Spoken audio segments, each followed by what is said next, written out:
가운데 사는 자들은 다 여호와의 것이로다.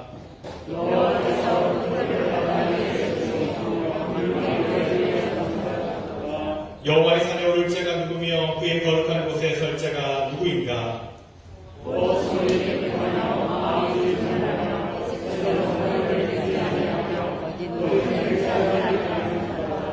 그는 여호와께 복을 받고 구원의 하나님께 의를 얻으리니.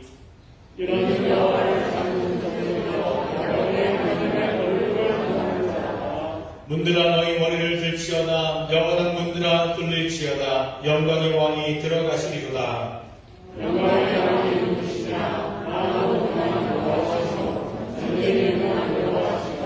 문들아 너희 머리를 들치어다. 영원한 문들아 들릴지어다. 영광의 왕이 들어가시리로다.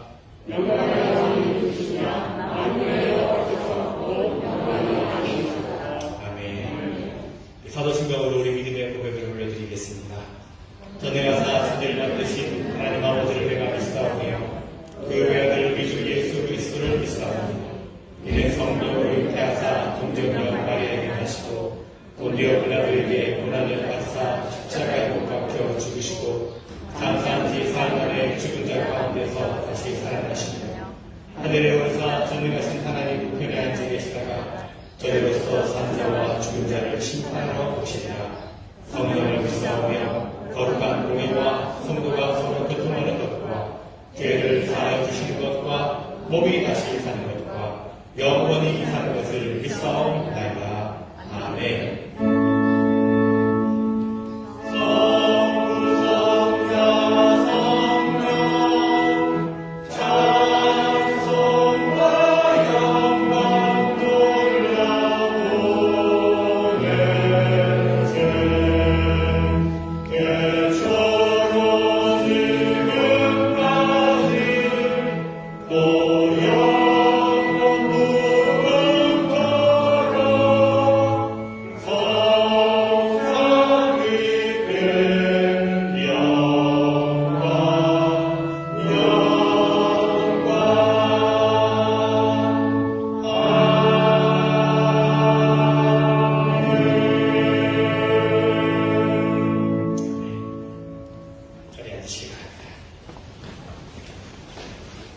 할렐루야. 거룩한 복된 주님의 날에 예배 자리에 나오시는 한 분 한 분을 주님의 이름으로 축복하고 사랑하고 환영합니다.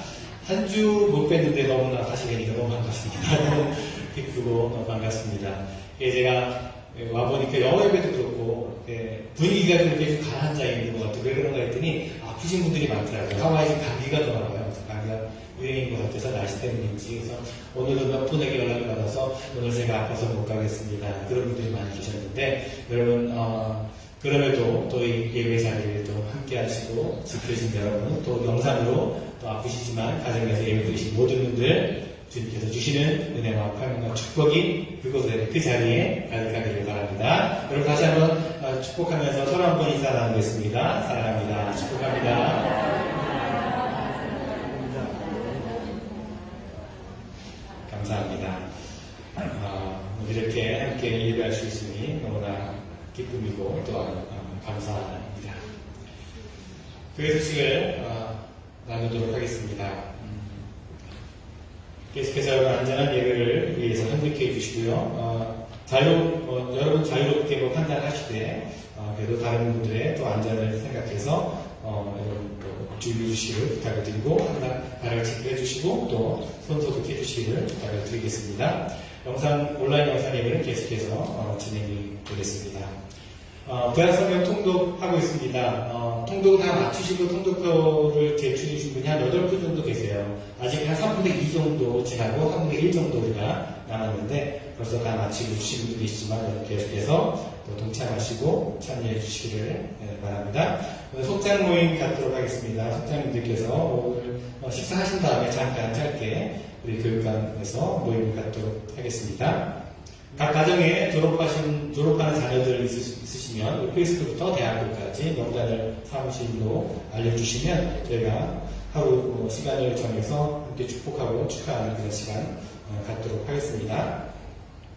그리고 장학금 신청, 교회 스칼라십 신청하기 원하시는 가정은 대학 입학 예정 우리 자녀가 있는 그런 가정은 사무실에 스콜라십 신청서가 준비되어 있습니다. 신청서를 받으셔서 작성해서 제출해 주시면 커뮤니티가 모임을 갖도록 하겠습니다.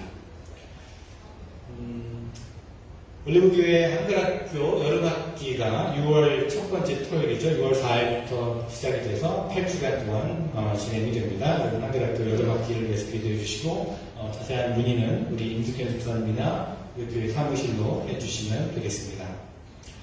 2022년 올해 하와이 디스트릭트 컨퍼런스가 5월 25일 토요일입니다. 토요일 오후 1시에 올해도 역시 줌으로 진행이 됩니다. 우리 관심 있으신 분들은 알려주시면 제가 줌 링크를 보내드리도록 그렇게 하겠습니다. 제가 지난주에 딸 졸업 때문에 잠깐 주말에 축하하고 왔는데요. 이제 또 제가 화요일날 좀 한국을 방문하게 됐습니다. 이제 부모로서 또 자녀의 졸업식에 또 책임을 가지고 갔다 왔는데 이제는 또 제가 자녀 입장에서 부모님을 좀 찾아뵐 상황이 돼서 좀 오래전부터 사실 갔어야 됐는데 그동안 팬데믹 때문에 쿼런틴이 있어서 가지 못하다가 지금 이제 여러 가지 이제 분주한 일들 좀 마치고 다녀오려고 합니다. 저희 어머님께서 한 3년 전에 치매 판정을 받으셨는데 팬데믹 동안에 더 아파하셨어요. 많이 안 좋아지고 그 사이에 또 아버님도 치매 판정을 받으셔서 지금 영상통화를 해도 잘 못 알아보시는 그런 어머님들에서 제가 더 기억을 잃으시기 전에 찾아뵈야 되겠다. 그래서 제가 다녀오려고 합니다. 여러분 기도해 주시고 제가 다녀오시죠. 다음 주일에는 그래서 김재준 목사님께서 말씀을 전해 주시게 되겠습니다. 한 주간 동안 제가 다녀오도록 하겠습니다. 오늘 애차는 우리 최선희 권사님 가정 또 송길재 집사님 가정에서 선교해 주셨고요. 오늘 또 떡이 준비되어 있다고 제가 들었거든요. 한유주 집사님, 송재영 집사님 가정에서 떡을 준비했는데 아마 한유주 집사님 동생분이 여기 하와이에서 결혼식을 하는 것을 감사하기도 할 것이고 제가 듣기로는 아마 리오 동생이 생겼다고 제가 들었거든요. 아마 겸사겸사 축하에 위해서 감사의 떡 드시면서 축하해 주시고 건면해 주시면 감사하겠습니다. 건강을 위해서도 기도해 주시기를 바랍니다. 우리 황고사님 광고 시간 잠깐 필요하다고 하셔서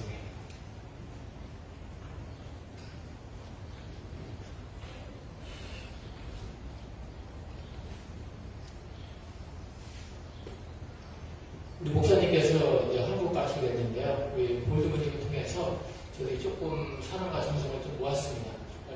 크게 박수 한번 쳐주시기 바랍니다.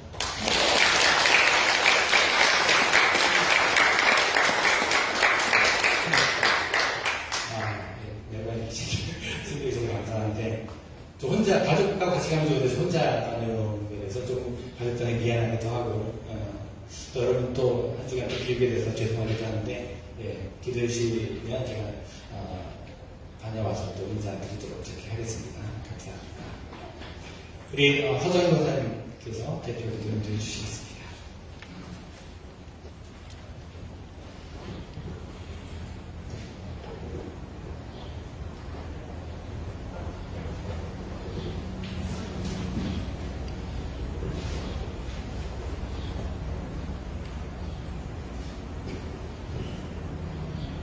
너는 마음을 다하여 여호와를 신뢰하고 내 눈치를 의지하지 말라. 하나님 아버지 감사합니다. 한순간도 하나님 아버지를 떠나서 살 수 없는 저희들을 늘 품어주시고 눈동자처럼 지켜주시고 사랑해주시니 감사드립니다. 우리의 모습 이대로 아버지께 와사오니 저희들의 꿈과 죄를 다 용서해 주시옵소서. 평강에 주께서 친히 때마다 일마다 저희들에게 평강을 주시옵소서. 코로나로 지친 저희들을 인도하여 주옵시고 이럴 때일수록 주를 기쁘시게 할 것이 무엇인가 각각 그 저녁대로 어리석은 자가 되지 말고 오직 주의 뜻이 무엇인지 구별할 수 있는 영적으로 깨어 있어서 하나님의 충성된 일꾼들이 다 되어 하나님의 사랑받는 자녀들이 되길 원합니다. 오늘도 말씀을 집중할 수 있게 우리의 몸과 마음을 하나님께 향하게 성령님 도와주시옵소서.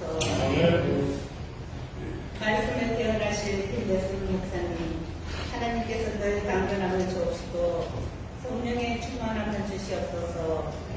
하나님의 사랑과 평강이 충만케 하시옵기를 원하옵나이다. 자녀들을 축복하심을 감사합니다. 하나님의 자녀들이 하나님 아버지께 찬양을 올려드립니다. 기쁘시게 받으시옵소서. 여러 모양으로 하나님께 헌신하는 교회의 권속들에게도 건강의 축복을 하여 주시옵고 윤영부에도 하나님과 함께하여 주시옵소서. 하나님이 주신 지혜로 악한 세상에 물들지 않게 지켜주시옵고 오늘도 저희들에게 교회의 마당만 밟고 가는 자가 한 사람도 없게 하여 주시옵소서. 이 모든 말씀 예수님 이름으로 기도드립니다. 아멘.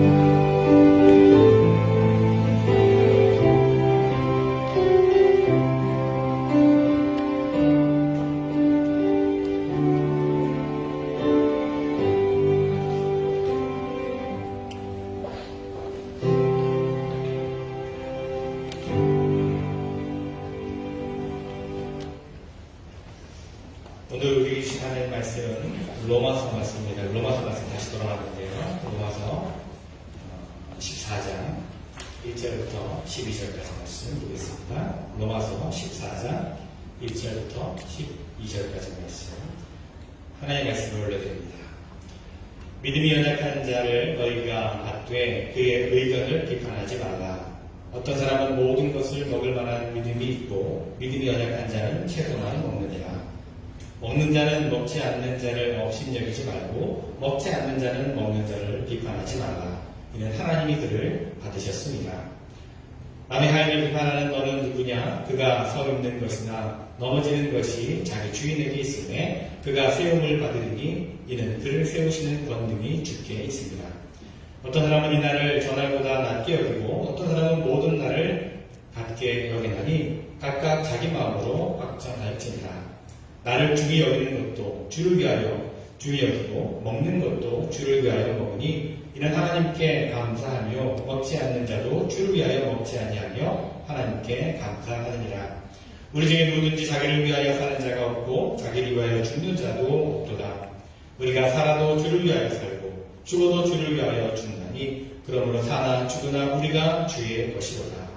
이를 위하여 그리스도께서 죽었다가 다시 살아나셨으니 곧 죽은 자와 산 자의 주가 되려 하시니라.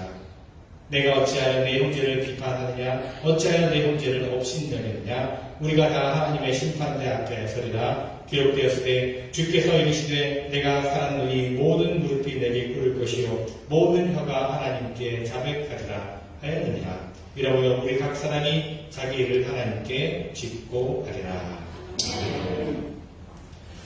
자, 성가대에 찬양하겠습니다.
성가대 참 아름답고 귀한 찬양 감사합니다.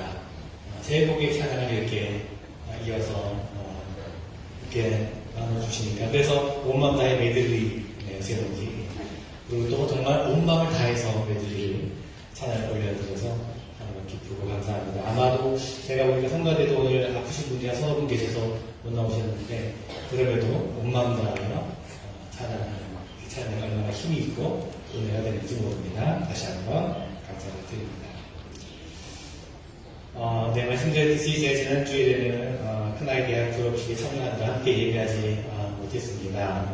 늘 말씀드리지만 어느 곳에 가든지 아무리 좋은 곳에 있어도 하와이만한 곳은 없는 것 같습니다. 물론 여기서 살고 있고 집이 있어서 그렇기도 하지만 무엇보다 올리브 교회와 또 성도님들이 있어서 더 그런 것 같습니다. 그래서 하와이가 참 좋습니다. 이번에도 짧은 일정이었지만 잠시 이제 틈을 내서 버지니아에서 이제 목회하는 동료 목회자 한 2분 정도를 제가 만날 기회가 있었습니다. 아무래도 이제 목회 이야기를 이제 좀 나누게 되는데 두 분 모두 이제 미국 회중을 섬기시는 목사님들이신데 한국 교회 상황은 비슷하다고 합니다. 팬데믹 이후로 교회들이 너무나 힘들다는 거죠. 성도들이 교회로 돌아오지 않는다는 겁니다. 지난번 서부지역 목사님들이 방문을 하셨을 때도 그런 비슷한 이야기를 나눴는데 교회들마다 참 어려움을 겪고 있는 것이 사실인 것 같습니다. 이런 상황 속에서 이런 어떤 그 분위기 속에서 지금 우리 올리브교회 모습을 이렇게 제가 보면서 저는 올리브교회 성도님들에게 너무나 감사를 드리지 않을 수가 없습니다. 어려운 가운데서도 섬겨주시고 헌신해주신 여러분들의 모습에 큰 은혜가 됩니다. 그리고 분명 이런 때 우리 교회에게 주신 사명이 또한 있을 것이라고 저는 분명히 믿습니다. 저뿐만이 아니라 여러분들 아마 같은 생각이실 텐데 지금도 참 좋지만 저는 우리 올리브 교회가 더 좋은 교회가 되었으면 좋겠습니다. 그래서 그런데 이 좋은 교회라고 하는 것은요 저절로 되어지는 것은 아닙니다. 좋은 교회라고 하는 것은요 그 교회를 구성하고 있는 성도님들에 의해서 만들어지는 것이라고 저는 그렇게 생각합니다. 우리가 찾아다녀야 될 어떤 곳에 있는 것이 아니라 바로 우리 스스로가 좋은 교회를 만들어 가야 된다라고 하는 것입니다. 교회는요 건물이 아니라 사람으로 이루어지는 것입니다. 즉 좋은 사람이 모이게 되면 좋은 교회가 되는 것입니다. 좋은 성도들이 함께하면 좋은 교회로 세워질 수 있게 되는 것이죠. 자, 그러면 어떻게 좋은 교회를 만들어갈 수 있을까요? 오늘 말씀의 결론적인 이야기를 먼저 드리자면 모든 성도들이 한 마음이 되어서 서로 사랑하고 섬겨야 하는 것입니다. 서로 사랑하고 섬기는 것이 체질이 된 그런 교회를 우리는 좋은 교회라고 말할 수 있을 것입니다. 서로 다투고 편을 가르고 그런 모습으로는 절대로 좋은 교회가 될 수 없습니다. 아무리 목회자가 설교를 잘하고 아무리 아름다운 건물을 가지고 있고 아무리 역사가 오래된 전통을 가지고 있다 할지라도 성도들이 서로 사랑하지 못하고 갈등하고 나누어져 있다면 절대로 좋은 교회가 아닐 것입니다. 여러분 교회는요 다양한 사람들이 모인 곳입니다. 다양한 믿음의 형식을 가진 사람들이 모인 곳입니다. 그러다 보니까 믿음의 모습이 다 서로 다릅니다. 신앙생활하는 방식도 참 다양합니다. 그로 인해서 갈등을 하기도 하고 서로 부딪힐 수도 있습니다. 성경에 보면요 1세기 초대 교회에서도요 이런 갈등들이 있었던 것을 우리가 볼 수가 있습니다. 고린도 교회 같은 경우에는요 어떤 영적인 지도자를 좋아하는가에 따라서 바울파, 아볼로파, 게바파, 그리스도파 이렇게 나누어지기도 했고요. 특별히 방언의 은사를 가진 사람들 때문에 갈등을 겪기도 했습니다. 갈라디아 교회 같은 경우에는요 신학적인 문제로 교회 내부에 문제가 있었고 갈등이 있었습니다. 빌립보 교회 같은 경우에는 유오디아와 순두계라고 하는 두 여성 지도자 때문에 또 갈등이 있게 되었습니다. 우리가 계속해서 묵상하고 있는 이 로마서, 이 로마서의 편지를 맡고 있는 로마 교회 역시 이런 문제로 갈등한 것을 볼 수가 있습니다. 로마 교회 안에는요 서로 하나가 되기 어려운 두 부류의 사람들이 있었습니다. 한 부류의 사람은 유대인 성도들이고 또 다른 한 부류의 사람은 이방인 성도들입니다. 영어로 하면 Jewish believer가 있었고 또 하나는 Gentile believers가 있었습니다. 그러니까 유대인 성도들은 유대 전통에서 오랫동안 몸담고 있었던 성도들을 가리키는 것이고요. 이방인 성도라고 하는 것은 유대적인 배경이 전혀 없이 예수를 믿게 된 성도들을 가리키는 것입니다. 이 두 그룹이 있었는데 이 두 그룹 사이에 갈등이 있었다는 겁니다. 특히 음식, 고기를 먹는 문제로 인해서 로마 교회 안에 있는 유대인 성도와 이방인 성도들 간에 갈등이 생겼습니다. 당시 로마 사회에서는요, 짐승을 잡을 때에 우상의 제단에 먼저 고기를 바치고 나서 잡았다고 합니다. 그러니까 일반 시장에서 판매되는 고기의 대부분은 우상의 제물이었던 것입니다. 먼저. 그러다 보니까 이 고기를 사 먹을 수도 없고 안 사 먹을 수도 없는 것이 로마 교회 성도들의 고민이었습니다. 갈등이었습니다. 자, 유대인들은요, 철저하게 부정한 음식을 가려 먹는 전통이 있었습니다. 그것을 위해서 아주 복잡한 율법의 규정들도 있었습니다. 게다가 우상에게 드려진 음식은 절대로 먹지 않았습니다. 자, 이런 유대적인 배경을, 유대적인 전통을 가지고 있었던 성도들은 당연히 그 전통을 계속해서 고집했습니다. 지켰습니다. 그러나 반면에 이런 율법의 조항에 대해서 자유로웠던 이방인 성도들은요, 이런 거 별로 신경 쓰지 않고 아무거나 거림없이 잘 먹었습니다. 예수 믿고 구원받은 사람은 율법으로부터 자유한 사람들이기 때문에 어떤 음식을 먹느냐에 고민할 이유가 없다라고 생각하는 것이죠. 그러면서 이들은 유대인 성도들을 보면서 이렇게 말한 겁니다. 아니, 이 맛있는 음식을 왜 안 먹냐? 당신들은 믿음이 좋은 줄 알았더니 율법에 너무나 매여있구만. 참 고지식하고 답답한 사람들이야. 이러고 비난을 하는 겁니다. 반대로 유대인 성도들은요, 이방인 성도를 향해서 비난을 합니다. 아니, 믿는 사람들이 말이야, 아무거나 먹어도 되겠어? 천박하게 말이야. 믿는 사람들은 경건함이 있어야지. 그렇게 말하면서 또 비난하게 된 것입니다.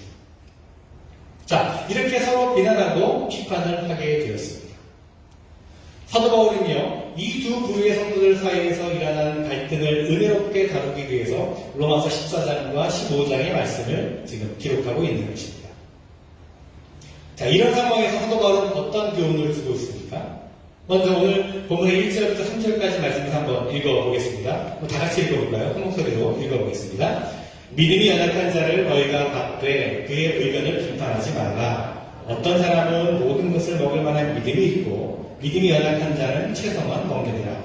먹는 자는 먹지 않는 자를 없이 여기지 말고 먹지 않는 자는 먹는 자를 비판하지 말라. 이는 하나님이 그를 받으셨습니다. 자, 여기 보면요, 바울이 이 두 부류의 사람을 놓고 그들을 가리켜서 믿음이 강한 자 혹은 믿음이 약한 자 그렇게 부르고 있다는 것을 우리가 주목할 필요가 있습니다.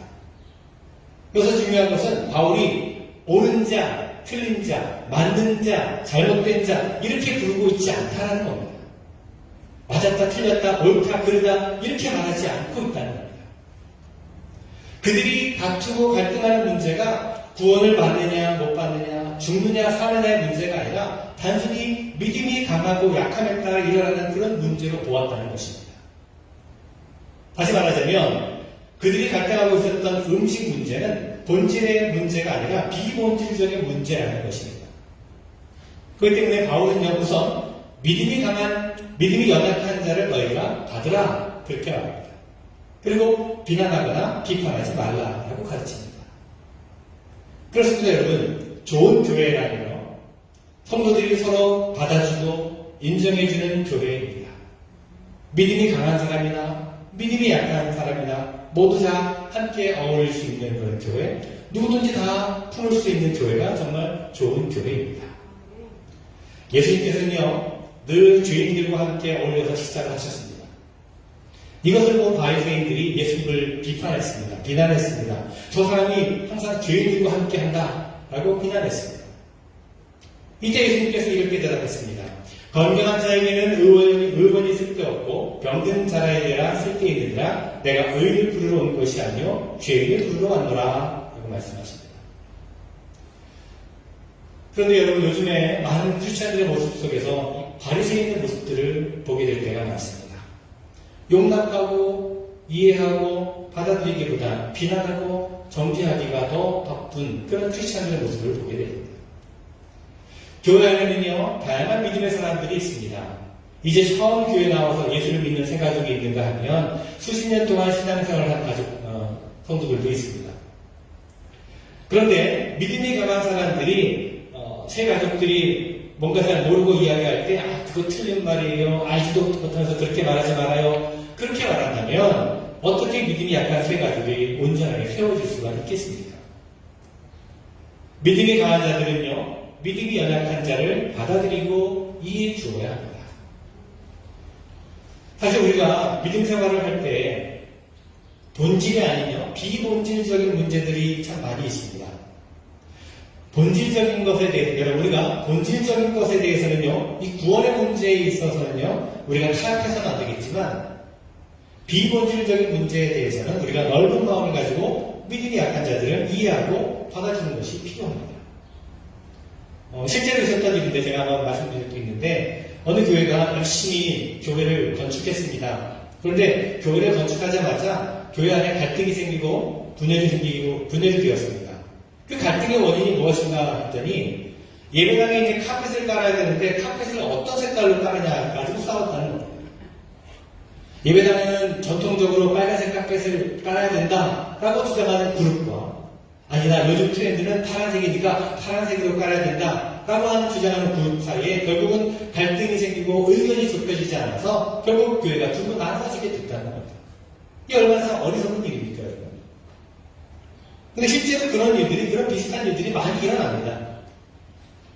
뭐 커튼을 하느냐 마느냐, 관계상의 위치가 여기냐 저기냐, 뭐 이런 일로 싸우는 교회가 비본질적인 문제로 싸우는 경우가 너무나 많다는 겁니다. 여러분, 예배당의 카펫 색깔은 어떤 걸로 해야 되나요? 빨간 걸로 하나요? 파란 걸로 하나요? 여러분 생각 없으세요?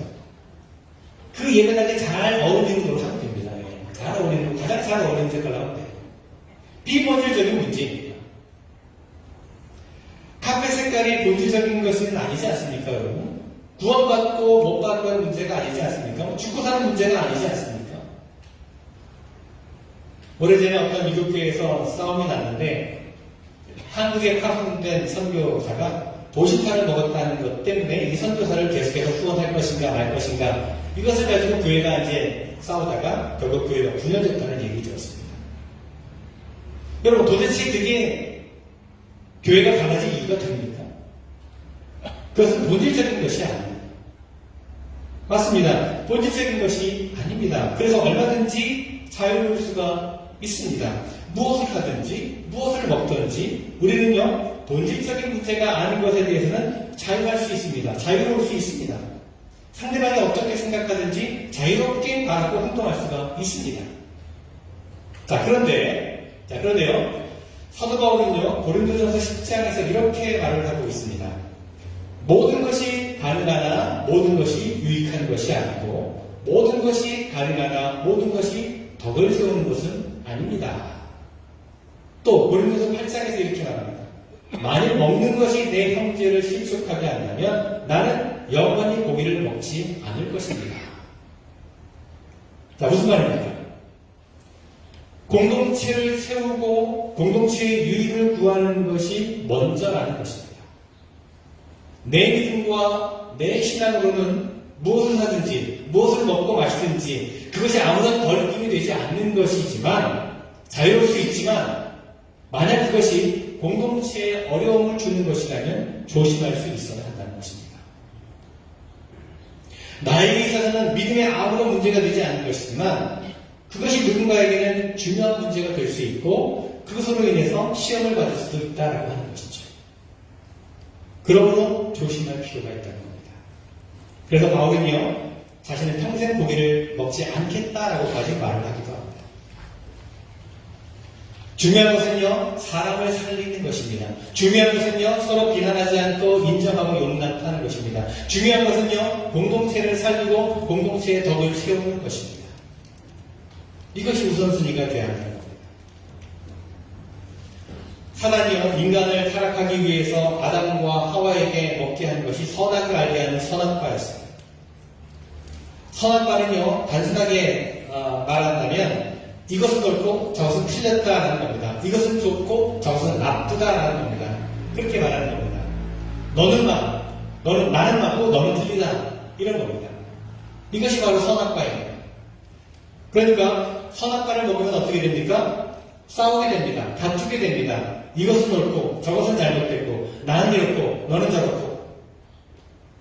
사단은요, 아담과 하와에게만 선악과를 먹인 것이 아니라 저와 여러분에게도 매일매일 선악과를 먹이려고 합니다. 시도합니다. 그것이 사단의 전략입니다. 공동체를 무너뜨리려고 하는 사단의 전략입니다. 선악과를 먹은 사람들은요, 집에서나 일터에서나 교회에서도 서로 비난하고 서로 판단합니다. 내가 옳으니 네가 옳으니 서로 판단합니다. 이것이 사단의 전략입니다. 여기에 우리가 넘어가서는 안 될 것입니다.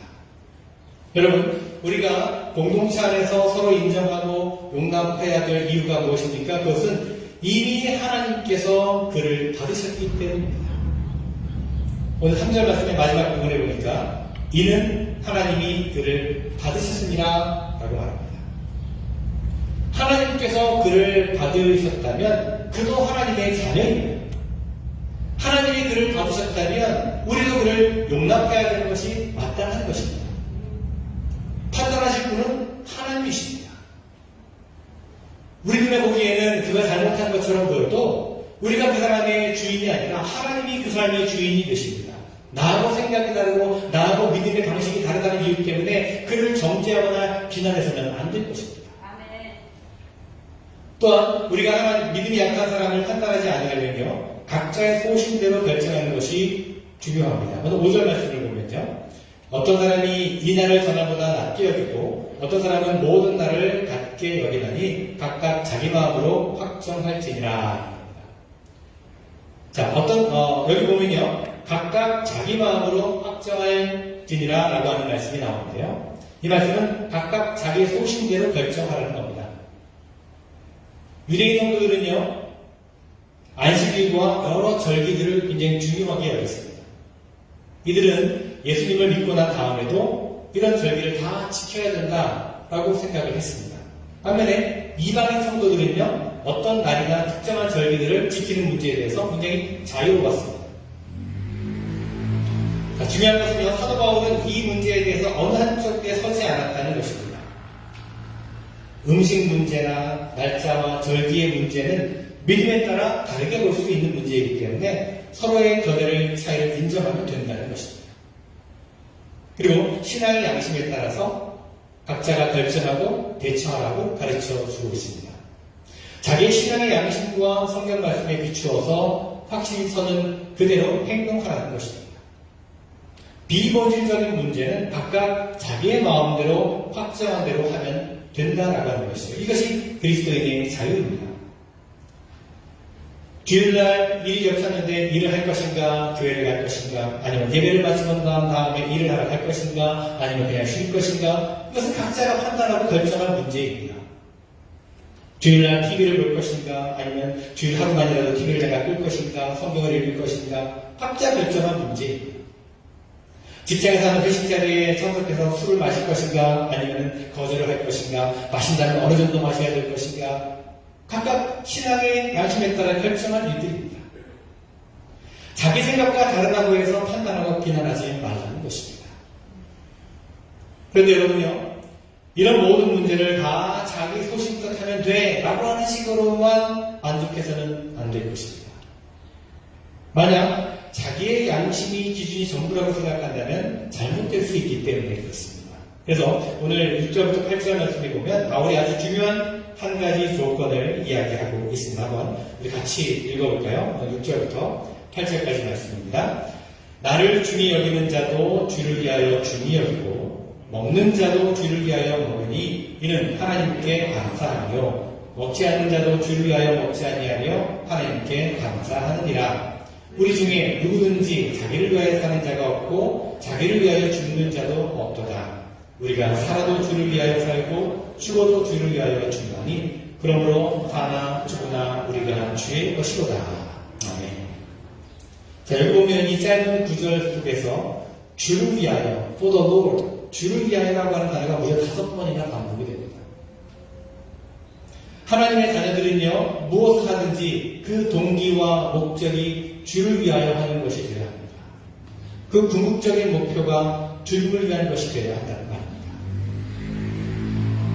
각자의 신앙의 양심에 따라 어떤 일을 하겠다라고 할 때 한 가지 조건을 고려해 보아야 한다는 것입니다. 그것이 바로 주를 위하여라는 겁니다. 주를 위하여. 아무리 자기 양심상 가치가 없다 할지라도 그 동기나 그 목적이 하나님 중심이라기보다 자기 중심이 될 때에는 항상 문제가 될 수 있다는 것입니다. 생각이나 행동에는 차이가 있어도 그 동기와 그 목적에는 차이가 없어야 된다는 말입니다. 주를 위하여라고 하는 공통 분모가 있어야 서로 이해하고 용납할 수가 있다는 것입니다. 여기 중요한 것이 이 주를 위하여라고 하는 신앙의 목적은요, 선택사항이 아니라는 겁니다. 옵션이 아니라는 겁니다. 7절과 8절에 나오는 우리라고 하는 말을 우리가 주의해서 말하는데요. 우리가 누구입니까? 우리가 예수 믿는 사람들입니다. 예수 믿는 우리는 자기를 위하여 사는 자가 아니라는 겁니다. 즉 이것은 선택의 문제가 아니라는 것입니다. 내가 인정하고 안 하고의 문제가 아니라는 겁니다. 여러분 다 예수 믿으십니까? 예수 믿으십니까? 네. 그렇다면 우리가 무엇을 하든지 주를 위하여 하는 자들이 되어야 할 것입니다. 나를 위하여 사는 것이 아니라 주를 위하여 사는 삶이 되어야 한다는 것입니다. 미국에서 아이들이 태어나면 처음 배우는 말이 me, my라고 하는 단어라고 합니다. 나라고 하는 말이죠. 인간은 모두가 태어나면서부터 그 관심이 다 자기 자신에게 먼저 있다고 합니다. 이것은 인간의 본성이라고 합니다. 그러나 우리가 예수를 믿고 거듭난 사람들이 제일 먼저 배우게 되는 것이 바로 주님이라고 하는 말입니다. 자연인으로 태어날 때에는 나이지만 내가 기준이 되지만 성령으로 다시 태어나게 되면 주님이 모든 기준이 되어야 한다는 것입니다. 나를 위하여가 주를 위하여로 바뀌어지게 되는 것이죠. 진정한 믿음을 가진 사람은요, 예수님에게 관심이 있습니다. 어떤 일을 할 때 예수님께서 어떻게 생각하실지 더 많은 관심을 갖게 되는 겁니다. 어떻게 하면 주님께서 영광을 받으실 것인지 여기에 우선순위를 두는 것입니다. 믿음이 없는 사람들은요, 전통과 형식과 사람들을 보지만 믿음이 있는 사람들은요, 그 내용을 봅니다. 믿음이 없는 사람들은 그 환경을 바라보지만 믿음이 있는 사람은 오직 예수님을 바라보는 것입니다. 왜 그렇습니까? 오늘 9절 말씀입니다. 이를 위하여 그리스도께서 죽었다가 다시 살아나셨으니 곧 죽은 자와 산 자의 주가 되려 하십니다. 자, 예수님께서 십자가에 못 박혀 돌아가신 이유는 우리를 위해서, 우리를 죄에서 구원하시기 위해서만이 아니라 우리를 주님의 소유가 되게 하기 위해서였습니다. 다른 말로 표현한다면 우리가 죄에서 구원받았다라고 하는 것은 우리가 주님의 소유, 하나님의 것이 되었다라고 하는 의미입니다. 그렇습니다. 예수님의 십자가의 죽음은 우리의 소속과 우리의 신분을 바꾸어 놓았습니다. 더 이상 어둠과 죄와 운명과 저주에 속한 자가 아니라 하나님의 자녀의 신분을 가진 자가 되었다라고 하는 것입니다. 그럼 우리는 무엇을 하든지 주를 위해서 해야 하는 것입니다. 마지막으로 우리가 비판하지 말아야 될 또 하나의 기준을 배우게 되는데요. 10절부터 12절 말씀을 보겠습니다. 내가 어찌하여 내 형제를 비판하느냐? 어찌하여 내 형제를 업신여기느냐? 우리가 다 하나님의 심판대 앞에 서리라. 기록되었을 때 주께서 이르시되 내가 살았노니 모든 물이 내게 부를 것이요 모든 영광 하나님께 자격하리라 하였으니라. 이러므로 우리 각 사람이 자기 일을 하나님께 짓고 하리라. 이 말씀은요, 사실 좀 두려운 말씀이기도 합니다. 가끔 보면요, 어떤 일이 주를 위하여 하는 일인지 아니면 어떤 일이 자기를 위하여 하는 일인지 잘 구별하기 어려울 때가 있습니다. 갈등이 있는 사람들도요, 서로가 주를 위해서 한다고, 교회를 위해서 한다고 말하기 때문입니다. 무엇이 옳은지 잘 모를 때가 있습니다. 자, 이럴 때 우리는 이 말씀을 기억해야 합니다. 우리는 사사건건 다 따져서 어떤 것이 주를 위한 것인지 아닌지 비판할 이유가 없습니다. 왜냐하면 하나님의 심판대 앞에 서게 되면 자연히 다 드러날 것이기 때문입니다. 우리가 정말 주를 위하여 할 것인지 아닌지 주님께서 직접 보시고 심판하시겠다라고 하실 것입니다. 하나님의 심판대는요, 다른 사람의 일을 가지고 가는 자리가 아닙니다. 누가 뭘 했고 누가 어떻게 했고 이것을 이야기하는 자리가 아닙니다. 하나님의 심판대 앞에서 우리 자신의 일만 물으실 것입니다. 누가 무슨 행동을 했던지 결국 그 사람은 스스로 하나님 앞에 서는 것입니다. 그럼 우리는 남의 일을 가지고 이렇다 저렇다 비난해서는 안 될 것입니다. 다른 형제가 정말로 주님을 위해 사는지 아닌지를 함부로 판단해서는 안 된다는 것입니다. 판단할 분은 우리 하나님밖에 없습니다. 여러분, 성경에서 답을 찾을 수 없는 모호한 애매한 그런 문제에 대해서 우리가 각자의 신앙의 양심에 따라 얼마든지 스스로 결정하고 판단할 수 있는 자유가 있습니다. 여러분에게 이 자유를 여러분 인정하고 서로의 의견을 존중해 주어야 합니다. 다른 이들을 함부로 판단하지 마시기 바랍니다. 그리고 무슨 일을 할 때 주를 위하여 하는 동기와 그 목적을 꼭 잊지 마시기 바랍니다. 그리고 무엇보다 마지막 때 주님 앞에 우리가 설 때, 심판대 앞에 설 때에 주님께서 모든 것을 판단하실 것임을 기억해야 할 것입니다. 저는 우리 올림픽교회가 우리 모든 올림픽교회 성도님들이 우리 정말 좋은 소문이 나는 그런 좋은 교회, 사랑으로 소문나는 그런 교회가 그런 성도님들이 되었으면 좋겠습니다. 서로 품어주고 용납하고 그러면서 주님을 위해 열심히 헌신하고 섬기는 그런 우리 모두가 되었으면 좋겠습니다. 그런 여러분 모두가 되시기를 간절히 주님의 이름으로 축원을 드립니다. 기도하겠습니다. 주님, 우리 신앙의 모습을 다시금 돌아봅니다.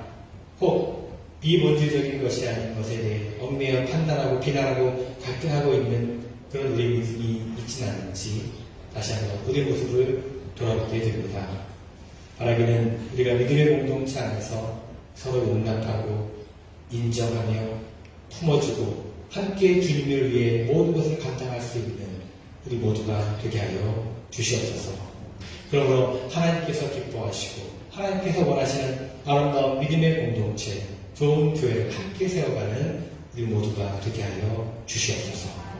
예수 그리스도의 이름으로 기도드리옵나이다.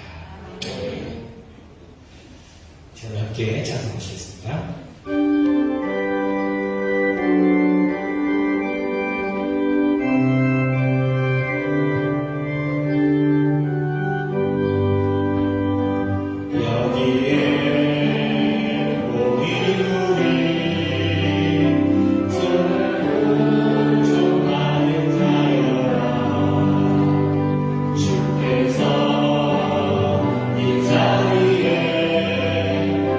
함께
우리 믿음의 공동체 안에 우리를 불러주시고 한 믿음의 공동체 안에서 서로 섬기며 또 동역하며 은혜를 나눌 수 있는 귀한 관계를 허락하신 것 감사를 드립니다.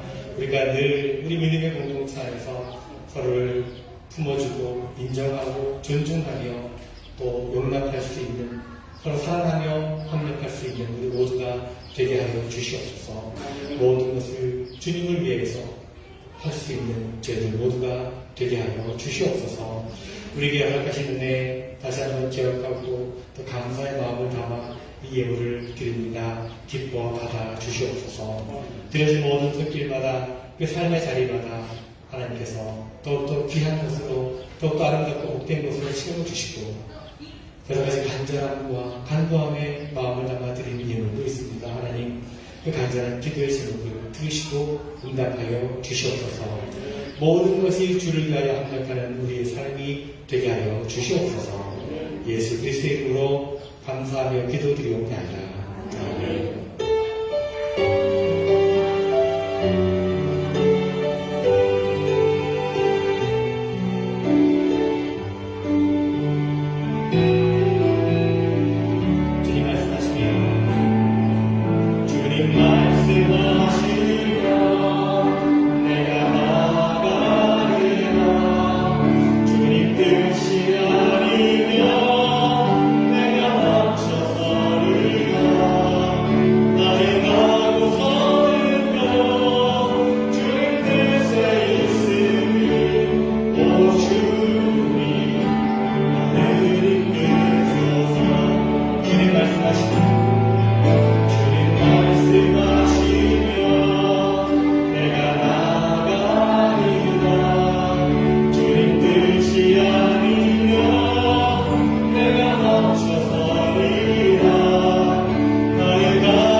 이제는 우리 주 예수 그리스도의 은혜와 하나님 아버지의 크고 놀라우신 사랑하심과 성령님의 감화한 역사 교통 충만하시고 참으로 무엇을 하든지 주님을 위해 살아가기로 다시 한번 결단하며 이 자리에 나아가는 주님 이끄시는 대로 순종하며 나아가기를 원하는 사랑하는 성도들, 저들의 모든 가정과 일터와 자녀들과 삶의 모든 자리 위에 주님의 몸된 이 교회 믿음의 공동체 위에 지금부터 영원토록 함께 하시기를 간절히 축원하옵나이다.